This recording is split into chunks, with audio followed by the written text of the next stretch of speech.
Esta audición es parte de la red de programas del Concilio Internacional Una Cita con Dios, bajo la dirección del pastor evangelista José Luis Soto, fundador y presidente. Su visión es la de alcanzar a todo el pueblo hispanohablante para Cristo. Hay una fuente que está fluyendo. Esa fuente es Jesucristo. Ven a beber de ella. Sentirás alivio en tu diario vivir. A continuación, el mensaje de hoy, en la voz de nuestro pastor y fundador, José Luis Soto.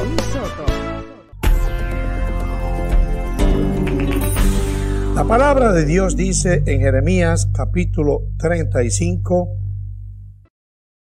versículos 12 y 13. Y vino palabra de Jehová a Jeremías diciendo: así ha dicho Jehová de los ejércitos, Dios de Israel. Ve y di a los varones de Judá y a los moradores de Jerusalén: ¿no aprenderéis a obedecer mis palabras? Dice Jehová. A todos los moradores, eruditos o no, Dios le manda a través del profeta esta palabra: ¿no aprenderéis a obedecer mis palabras? Lo aprendí en todo, pero en cuanto a obedecer la palabra de Dios, es algo innato en nosotros, un rechazo. Porque claro, desde que Adán y Eva pecaron, el hombre es rebelde para con Dios, rechaza las cosas de Dios, insulta a Dios, ofende a Dios, blasfema contra Dios, no quiere obedecer a Dios. Eso es innato en nosotros, la semilla del mal que sembró Satanás después que el hombre cayó delante de la presencia de Dios. Pero ampliando este pensamiento acerca de lo que es no obedecer, estaba leyendo una ilustración que mueve a risa, porque habla de dos cazadores allá en Canadá que se metieron ellos a cazar a un área donde iban cada año en el tiempo que se cazan los antas. Los antas son animales muy parecidos al ciervo y tiene su tiempo de cacería, y estos dos cazadores fueron a cazarlo, como de costumbre. Se introdujeron. Y cuando terminó el tiempo de la cacería, al tiempo que llegó el helicóptero que venía a buscarlos, la avioneta que venía a buscarlos, entonces cuando llegó allí, pues ellos habían matado 6 antas. Y el piloto dijo: lo siento mucho, tienen que quitar 2 de ellas porque nada más este aparato está capaz de levantar 4 de ellas, 6 es mucho. Y no va a ser posible. Ellos le dijeron, uno de ellos, muy abogado, le dijo: pues, ¿cómo va a ser? El año pasado, una avioneta exactamente como esta, en un tiempo igualito que este, habíamos cazado 6 antas como estas y las llevamos. ¿Cómo va a ser posible que ahora no pueda ser? Bueno, refunfuñando o medio entre dientes, a regañadientes, aceptó el piloto que subieran las 6 antas. Se montaron todos y trataron de levantar. En su esfuerzo por levantar el motor no podía. Era demasiado peso de aquella avioneta, y entonces comenzó a perder altitud y se estrellaron. Bueno, allí entre los escombros del avión y qué sé yo, salieron gateando a 4 patas, uno por aquí, el otro por allá. Y le pregunto uno al otro: oye, ¿y dónde estamos? Y yo no sé, pero lo que veo me parece que estamos a unos 4 kilómetros de donde nos estrellamos el año pasado. Bueno, no habían aprendido.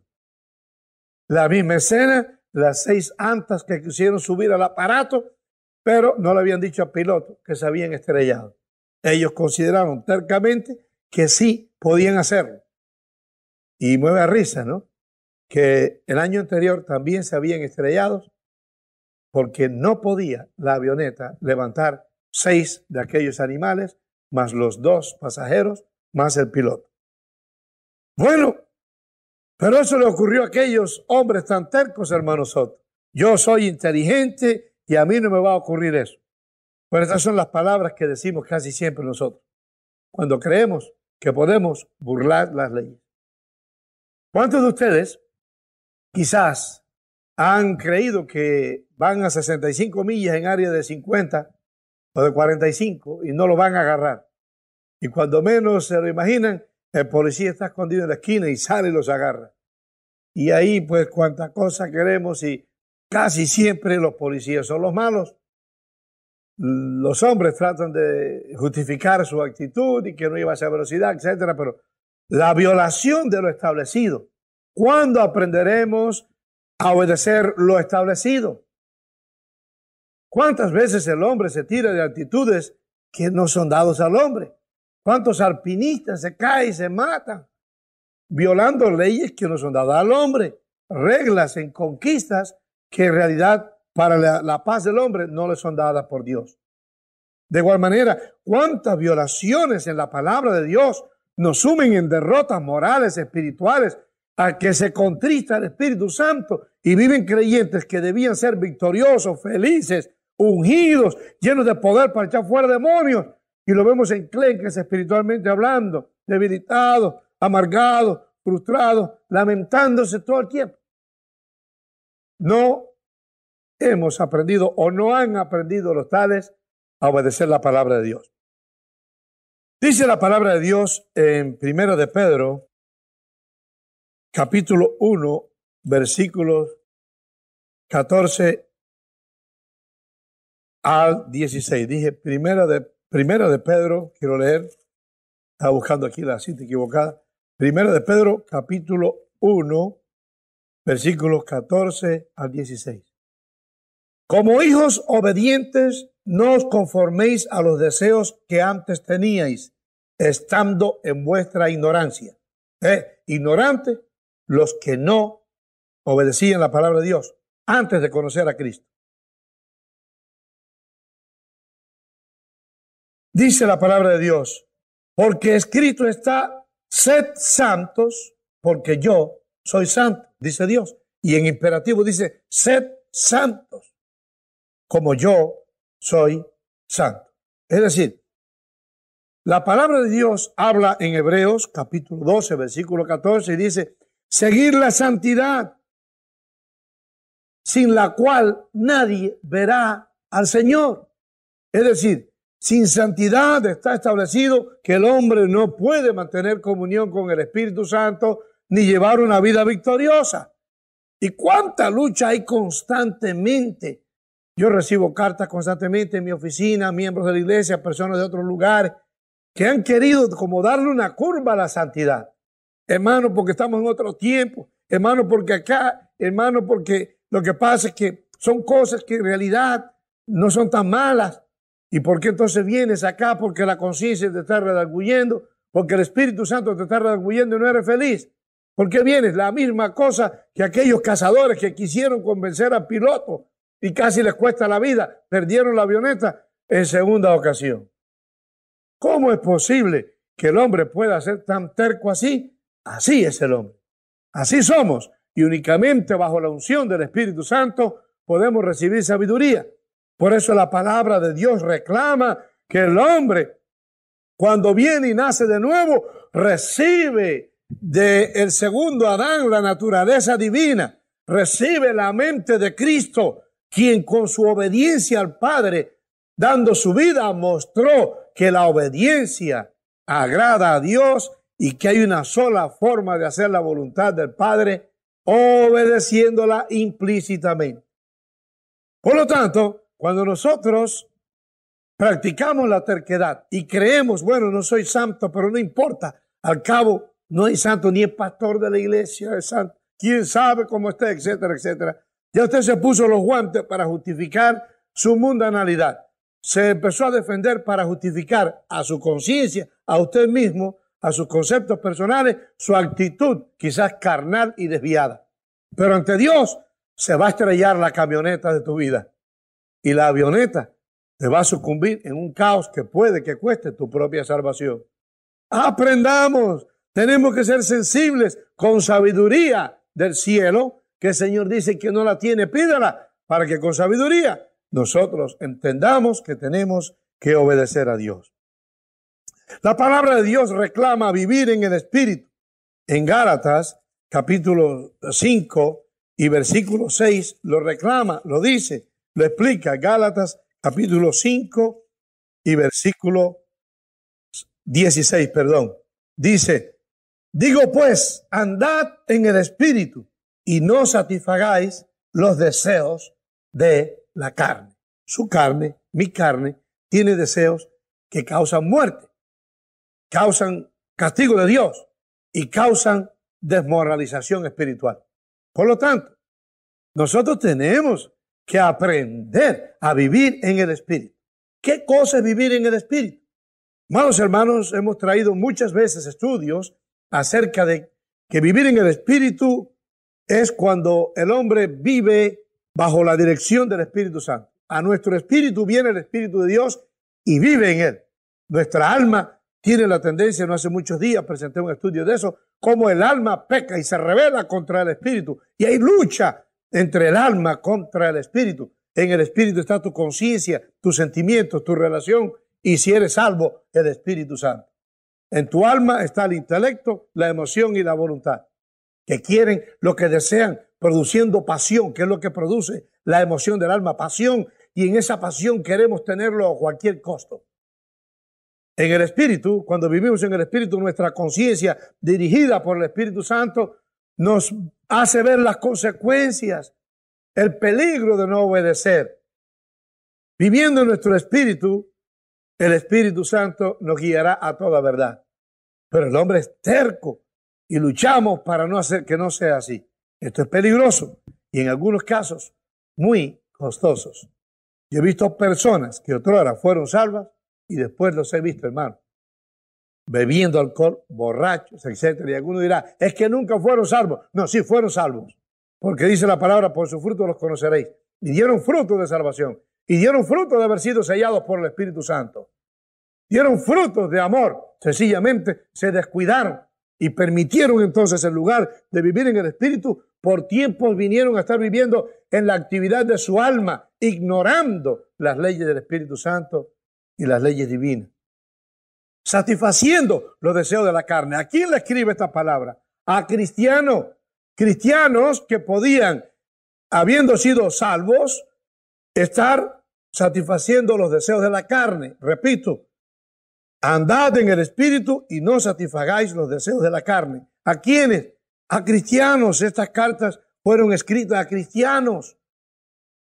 Los mismos pastores que evangelistas, que miembros de la iglesia, diáconos o maestros, cualquiera que esté en este traje, tiene que vivir en el Espíritu para que no se derrumbe su vida espiritual por satisfacer los deseos de la carne. Pero ¿cuánto trabajo tenemos en eso? Usted ve que en la iglesia la lucha de los pastores, yo no voy a predicar de eso ahora, ¿no? Pero que quieren vestirse como mundanos, quieren actuar como mundanos. ¿Por qué? No, hermano, que los tiempos han cambiado. No. Los tiempos habrán cambiado, pero la carne es la misma. Y cuando una persona, una mujer, quiere vestir indecorosamente, quiere enseñar su cuerpo al sexo opuesto. ¿Por qué? Porque la lascivia se la está comiendo. Está viviendo en las actividades del alma y de la carne y no en el espíritu. Cuando un hombre quiere estar haciendo prácticas mundanas y bebiendo y dándose tragos, etcétera, fumando, y que esas son cosas que no tienen nada que ver, bailando, eso no tiene nada que ver porque es una función social. Estás viviendo en el alma y en la carne, satisfaciendo los deseos de la carne. Pero cuando estamos en el Espíritu, en ayuno y oración, y nos elevamos a la presencia de Dios y el Espíritu Santo nos inunda, ¿a quién le da ganas de darse un trago, de bailar? ¿O a qué mujer de enseñar su cuerpo y vestirse tan exóticamente y extravagantemente y peinarse con peinados ostentosos? No le interesa lucir en la carne sus encantos, sino que en el Espíritu, bajo la unción del Espíritu Santo, sus encantos sobresalgan en obras que agraden a Dios. Es lo que dice la palabra de Dios. Asimismo, las mujeres ataviándose con vestido honesto, como es digno de mujeres que profesan la fe. No con el vestido externo, ostentoso, oro, plata y eso. Y eso no quiere decir, hermano, un paréntesis, que no se ponga un anillo de oro. Yo no lo tengo puesto, pero cuando tenga me arreglen el de compromiso, me lo pongo. Eso no quiere decir que no tengo un reloj de oro. No. Que no dependa de ese vestido, que no se luzca usted para ponerse anillos en cada dedo uno y extravagancias de oro y de vestidos ostentosos y de peinados para llamar la atención, porque eso es vanidad. Eso revela que la carne está prevaleciendo y la avioneta se te va a caer y va a estrellarte y vas a entender que Dios no puede ser burlado. Sin santidad nadie verá al Señor. Créalo. Y qué difícil era al pueblo de Dios entender que Dios tiene que llamar a Jeremías y decirle, dile a esta gente así, aprenden todo. Quizás usted mismo es un académico, es un doctor, es un abogado y es cristiano. Y en tu vida cristiana eres un derrotado. ¿Por qué? Porque no has aprendido a obedecer. Cuando voluntariamente negamos nuestros conceptos, aprenda esto, no trates de justificar tu actitud carnal, desviada, confundida. No trates de que nadie te la aplauda y que aún el pastor te diga, bueno, lo que pasa es que en la dimensión que tú estás, pues, no importa. Un traguito no tiene nada que ver y un bailecito no tiene nada que ver. Eso te va a conducir a la destrucción. Las obras de la carne destruyen al hombre y te va a destruir a ti. Así que, por muy académico que usted sea, si tiene problemas para obedecer la santidad que la palabra de Dios reclama, lo que usted necesita es más ayuno y oración. No hay otra forma. Humillar la carne, llevarla a la presencia de Dios para que el Espíritu de Dios te levante y te dé fortalezas. Y viviendo en el Espíritu, serás libre de esa mortificación, de esa lucha que hay con la carne. Continúa la palabra de Dios diciendo, la fe sin obras es muerta. La palabra de Dios habla en Santiago. La fe sin obras es muerta. Dice Santiago capítulo 2, versículos 20 al 22. Eso que no, yo soy salvo por la fe. No, yo no quiero hacer nada. No, yo no tengo que hacer nada. El Señor me salvó por fe. Ni le hablan a nadie de Jesucristo. No hay obras, ni diezman, roban a Dios, no testifican, no hacen nada, no dan dinero para ninguna obra que ayude a los pobres, etcétera. No se ve el amor en ninguna forma, pero son salvos, ¿o no? Dice la palabra en Santiago, capítulo 2, repito, versículo 20 al 22. Mas ¿quieres saber, hombre vano, que la fe sin obras es muerta? ¿No fue justificado por las obras de Abraham, nuestro padre, cuando ofreció a su hijo Isaac sobre el altar? Quiero aclarar aquí, no es que las obras salvan a nadie, es que la obra de un hombre de fe revela su fe, en que el hombre que está lleno del amor de Dios no puede estar quieto, ni dejar de predicar y hablarle a las almas y testificar lo que Cristo ha hecho en su vida y ayudar al menesteroso. Versículo 22. ¿No ves que la fe actuó juntamente con sus obras y que la fe se perfeccionó por las obras? Si tenemos fe, tiene que haber obras. Obras de que amo a Dios, algo en favor de mi iglesia, algo en favor de las almas perdidas, algo en favor del necesitado. No hay obra, no hay fe, porque la fe revela la presencia de Cristo en nosotros y cuando somos salvos, el Espíritu Santo no nos permite estar quietos. ¿Habremos aprendido eso? ¿O eres esa persona que no haces nada, no se ve nada en ti, no se recibe nada de ti, no accionas nada y crees que eres salvo? Oh, no aprenderán mi pueblo de mis palabras, dijo el Señor. No aprenderás, mi amado hermano, hermana, que en realidad tiene que verse la vida de Cristo en ti. El Señor quiere llenarte con su Espíritu Santo. Quiere que salga de ese pozo. Ahí donde estás, arrepiéntete y dile, Señor, me arrepiento de mi actitud negativa. Perdona mi insensatez. Quiero obedecerte implícitamente. Conozca más de nuestro ministerio. Visite nuestra página de internet. www.conciliouccd.org.